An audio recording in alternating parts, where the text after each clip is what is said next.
You're...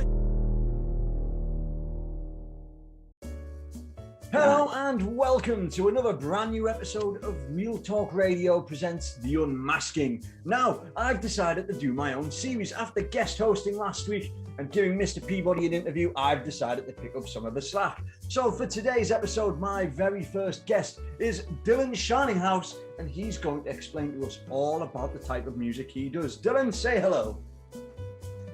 Hi everyone, I am a weirdo named Dylan. I am the main brain behind Knives Out and my new project Variants. And also thank you, Brian, for taking the time to interview me. I really appreciate it. Yeah, that's no problem at all. I'm very happy to interview, and I'm very happy because I know from a perspective, you've been with Real Talk Radio since almost a conception, November time. And I remember you were saying you brought out all of this music because you were suffering from COVID. I've never actually seen anyone take an illness in their stride before, because the amount of music that you pulled out was incredible. And I've realized that over time, the amount of music we've seen, not just from you, but from other musicians as well, and a few who I've got on my list, we see and we know the music, but we don't know about the artist. So my first question to you would be, when did you decide to, say, become a producer and create music? Ooh, the year, I want to say I was about 13 years old, actually. I had originally started making video games when I was like 9, but all the coding and stuff like that, it got way too into my head when I was younger, and I just wanted something a bit simpler. So it was basically on the lines of, do you want the red pill or do you want the blue pill? Basically, yeah. Honestly, the blue pill was the good one, being music. Definitely. Yeah. The red pill was war against the machines. Exactly. Yeah. For some reason, I don't remember what exactly it was. I'm pretty sure it was Pink Floyd, actually, was the thing that got me into music in the first place. Because I had listened to Animals, and then I was like, holy hell, I want to play guitar like that. Like, that sounds beautiful. Yeah. So I picked up a guitar, and then I started producing on FL Studio and stuff like that. Yeah. Now here I am. And it's funny you say that, because I was going to ask you as how did you find such a captivating sound in your music? And actually, you know, when you think about it, you've listened to Pink Floyd, it turns out I think they're a bigger influence on your music than what you believe. Yep, Pink Floyd has always been the biggest influence for me. Same with Radiohead too. Yeah. It's always been the whole UK scene. I like all the music over there. For some reason, there's something in the water over there, I swear. We don't care. You guys got something going on over there. You guys definitely don't care. No, I love it. The audacity of y'all. I mean, if you listen to some of the, if you listen to Pink Floyd, you'll listen to the Police as well, and the Police are my favorite band. And if you listen to Synchronicity too, it's all a bit random. It's a working family life.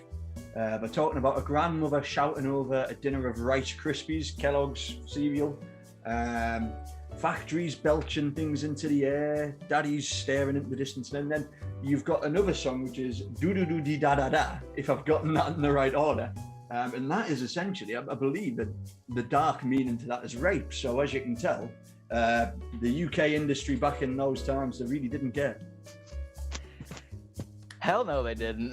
No, not at all. But it's really strange, because I mean, you listen to the music now, and you know, it's still great music, and it's still respected because of the legacy it leaves. You even know how controversial it was. I mean, going back to Pink Floyd, I don't know, you might already know this. They went, I think it was Italy, possibly Italy, and it was Greece. Sorry, Greece. They went to an old Colosseum and they built a foam wall to do a concert, and nobody came. They played the concert for no one. That was the Live at Pompeii, wasn't it? That was, I think they were premiering Brick in the Wall. Yeah, that was like 72 or 73, I think, when they somewhere recorded around that. then, Yeah, I remember that concert film because they opened up the film with Echoes. Yeah. And that was the first time I ever heard that song, and I was like, holy shit. Yeah. Like, that's taking music and just really pushing the boundaries, especially back then. Oh, completely. I mean, it cost, I think it was somewhere in the region of around about $360,000 to $400,000, which in the 70s. A little bit. Yeah, no, I mean, don't quote me on that. Right I'm there. going from memory. It's been, how long's it been? It's been maybe 10, 12 years since I learned all of this. And, you know, because I studied music and I did all this in the education. Anyway, you're from Ohio, aren't you? It bears Northwest Ohio. I'm in a small, shitty town called Fostoria. It's great. What is the music scene like in Ohio? Not to boost my own ego or anything, there's a lot of people that are like up to my level, I want to say. Like they make like awesome there's a really good metal scene here, especially in the Northwest scene. Emo music here is really good because we're a part of the Midwest emo. Yeah. And the hip hop scene's all right here. I'm not gonna lie that I'm not a big fan of it anyways, so I can't really judge it too much. But I think the best thing that we have is psychedelic rock over here. Oh, of course. There's a small little scene. Yeah. It's a small little scene. Shout out to the Black Moon Cult, actually. They're another band from around here. They are fucking amazing. Oh my god, they're so good. I'll have to look them up. They're so good. Also, shout out to Paco is Desperate, because they're one of the best emo bands ever from around here. So it sounds to me like that emo music from, say, 10, 15 years ago, which we listened to in the UK, never changed in the US of A. It stayed the same. Now emo music is soft pop in the UK, and I thought, what's going on? They've got happy beats and they're singing about sad songs. You know? It's all gone. It's like they just replaced emo with scene and then said scene was emo. You're not wrong. That's how honestly. The UK works. Yeah. So anyway, Knives Out, where did the idea for the Knives Out project come from? So, this is actually a true story. The original name came from a Radiohead song called Knives Out. But I didn't choose the name until one night when I was 16 years old. Don't tell mom, but I was really drunk and I got really high that night, and I was in my bedroom and nobody was home. So I was blaring a song that I made and I was jumping up on my bed, and then I screamed, "Knives Out, baby." And then I thought, that should be my music name. So then I used it. It clicked for some reason, and I just used it for 3 or 4 years. Yeah. And I mean, I've got to be honest, the name works because with some of the tracks, I know a lot of them. I've actually got one of them up here. Let's see if I still got it here. Here we go. Yeah, with Desolate, you can hear it a lot. I've got a couple of them listed here. Yeah, with Desolate, you can actually hear it a lot because you have that small build-up, and you know you're getting the emotions to it. You're captivated, and like you said, I hear the Pink Floyd vibes. I was thinking it was something to do with religion. But no, you can definitely hear the influence from those guys. And then you get the slight twinges of the guitars and then the slight little bits of the drums. And then you realise it is the like little stabs. So it goes very well with the name Knives Out. Appreciate that. Yeah. No, I do often. I remember one of the first songs I played on the very first episode of On Air. I actually closed the show with one of your songs. I can't for the life of me remember what it was, but I'll find out. I think it was Colors, actually. Yes, that's the that one. Might have been the one. It had the funky background. You had the funky background behind it. Yeah. I remember that because it was quite heavy. It burrs. Yeah. I love that song. I love that song so much. Definitely my proudest work. Like that is my proudest work. I made that song in 4 hours in my bedroom. From literally scratch. From scratch. I just winged it, and that's what came about. Yeah. And to be honest, that's what most of my music is. It's just me winging it. All ideas up here, put them down there and see what happens. It's a very creative thing to do. So we'll go back to last year. How much music did you actually create while you were, say, quarantined at home? Oof, I want to say from, I had a little break back like at the start of January and February. So I want to say from March to December, I made about 75 or 76 songs in total. Wow. And then from December to now, I've made another 130 of them. Blimey. I mean, Mr. Peabody and Twinsight have just brought out Little Black Book with 28 songs. I think they did that in about a month. They've got some catching up to do. Because that is a lot of music. It's a lot of music. And actually, there's another artist, and actually he's dead now, Prince. He used to do that. Now, there's a story about Prince when he was with his record label.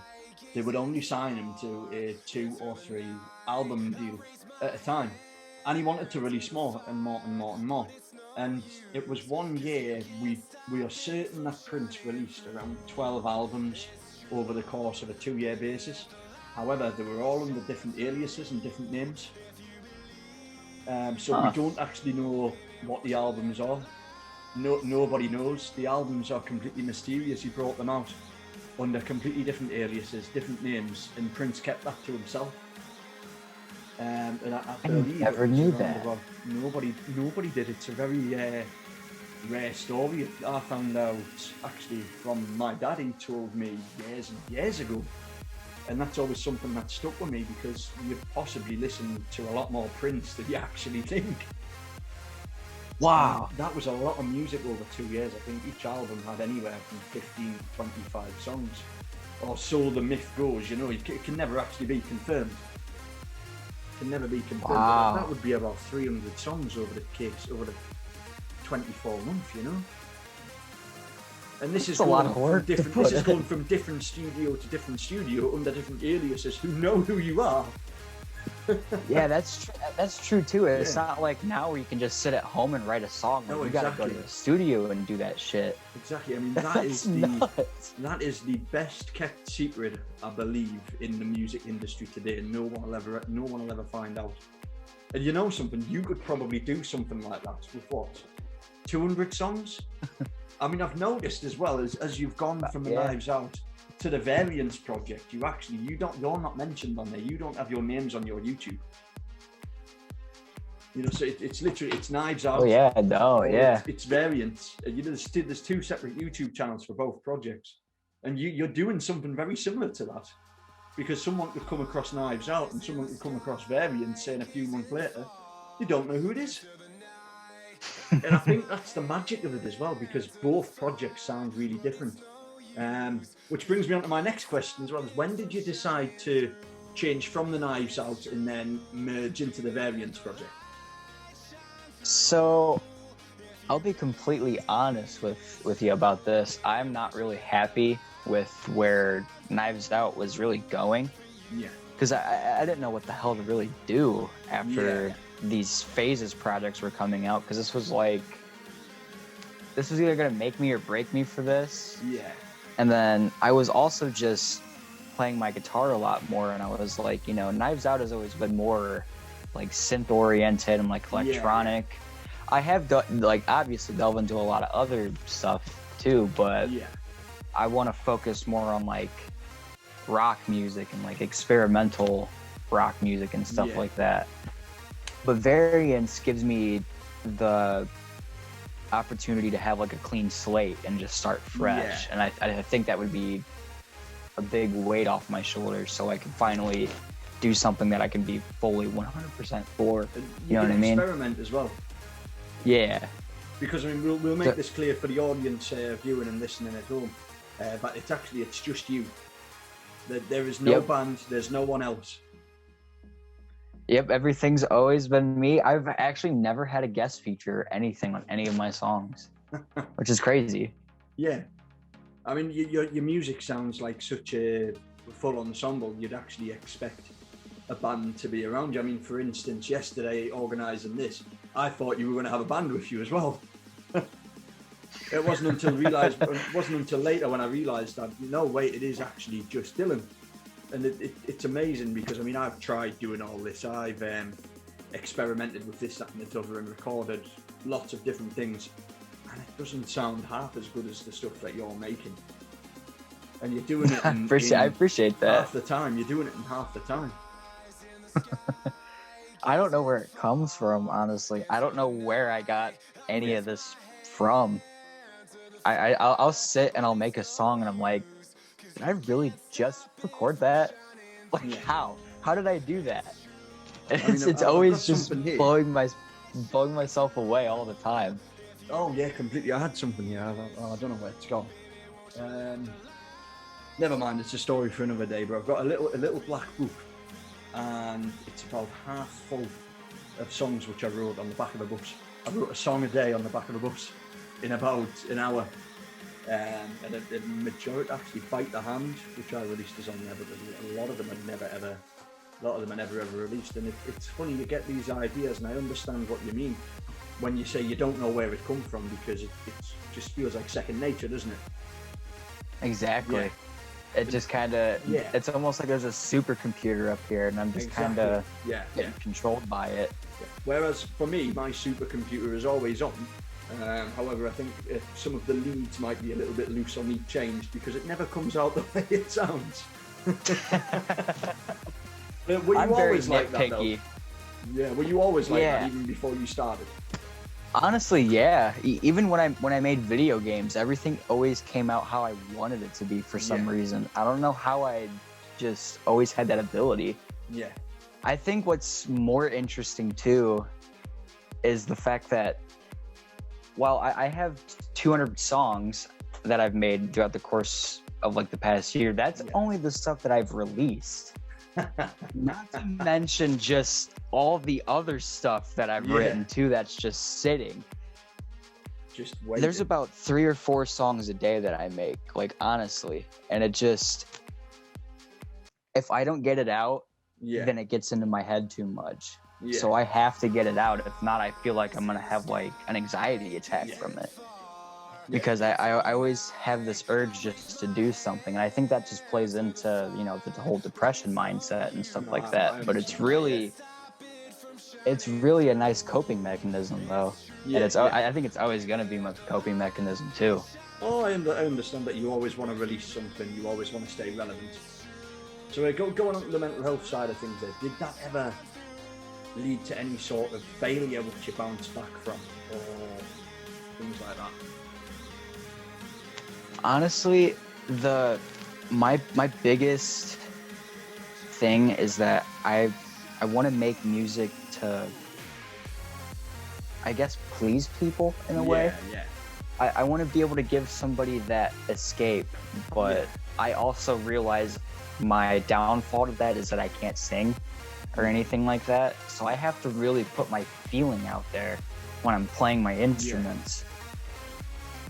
I'm just scared that it's all going to be for nothing, even though it's not really for nothing in the first place. It's for myself. Yeah.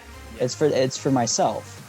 Yeah. And I need to not worry about what other people think about it. But that's just my own complex that digs into me. No, I understand that. So I go through that quite a lot. For me, it's mainly the recognition side of things. I'm worried I'm wasting my time with this. I'm worried I'm going to be insignificant, that sort of thing, you know. So I'm always trying to make music, release it whenever I get the time, because you want to stay relevant, because that's the buzz from keeping you from going under. You know, I feel that too. I've always wanted to be like that in the limelight. It's always been my dream. I mean, that's everybody's dream, though. Let's be real. Exactly. Some of us say it isn't, like myself, but still get obsessed by it. You know, and it's about trying to pull it away from the mind and realise that it isn't all that, you know. It isn't all that. But I think it's difficult when you know, when it's something you've done for a long time. For instance, I first sang when I was 4-year-old. Once I had done that, I knew exactly what I wanted to do with my life. And it's 14, 15 years later, and it's like, wait, what's happened here? And it's only just starting to say, hit now over the last couple of years, thinking, well, maybe I've kind of got to slow down on this, you know, and try and take a different route.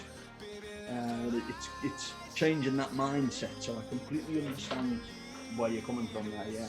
So move on. We'll think about it. Yeah, we'll try and make it happy again. What is the greatest achievement with your music today?